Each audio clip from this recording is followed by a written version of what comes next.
another vampire story came out. Another Lyft driver, vampires, different place though. This one was in Chicago. A lot of similarities, but also some differences. You guys tagged me in this one too. You gotta hear it. It's good.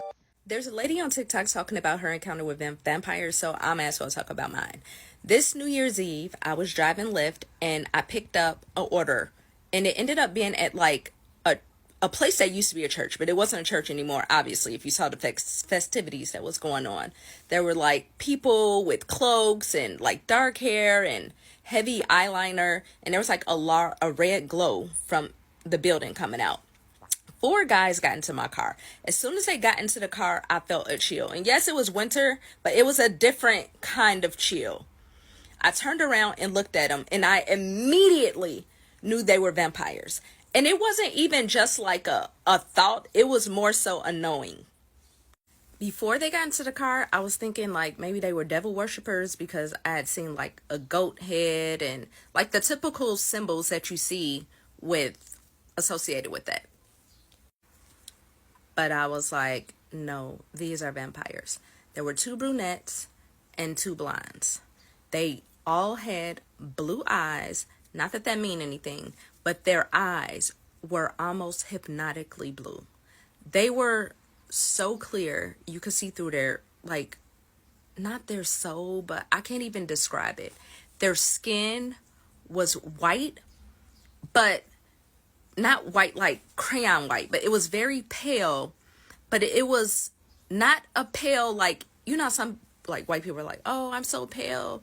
Even like red, people with red hair, how pale. It was still a different kind of pale, because even regular people, when they're pale, there's still some warmness to their skin. Like their skin looked cold. I don't know how to describe it, but it was more so the feeling of me knowing. Immediately, I start to panic. My heart is racing. I'm feeling like, is it too late to reject the call? Like, can I even ask them to leave the vehicle? And then I started thinking, okay, if I am panicking and my blood pressure is rising, then I'm like pushing more blood through my veins, which may mean that I may seem more appetizing to them. This is all stuff that's going through my mind. The man behind me, the blonde, who was like in the middle, touches my shoulder, and immediately it's like somebody poured warm honey over me. Like that is the calm just spreading down my body. It was like immediately I felt relaxed, almost like I was in a trance kind of there, but like watching myself. I can't even really describe it. And I knew at that moment that I wasn't necessarily in danger. So then the guy is like, well, our car is only a few blocks away, which I could tell from looking at the app. And he's like, but before we get there, we need you to answer a question. And you have to think very carefully about this. So now I'm like, okay, this answer is going to determine if I go home to my children or not. And it could just be my imagination and like me jumping the gun, and he could have been joking, but it didn't feel jokey. So he's like, okay, well, we have 2 separate cars.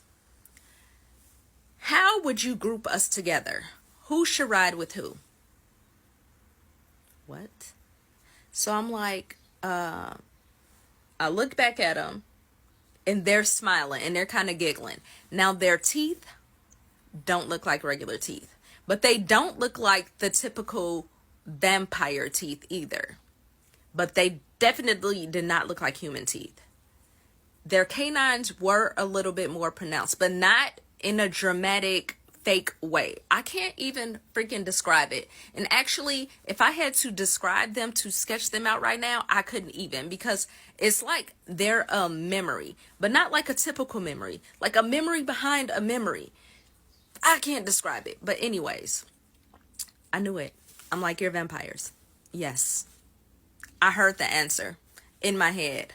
No, I'm looking at them through because I'm like, if they lunge for jugular, I'm gonna crash us all.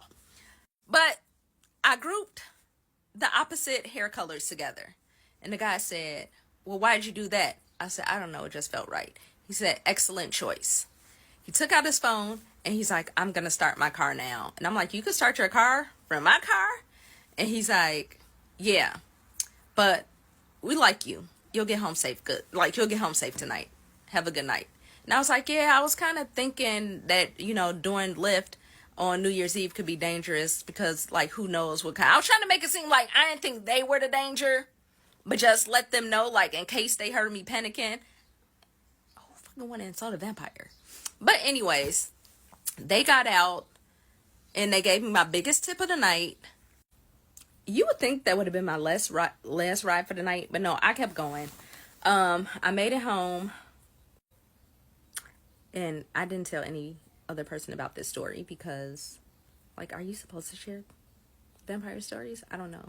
However, I just did. So just know that there are other beings in this world besides us, and maybe they're not all so dangerous.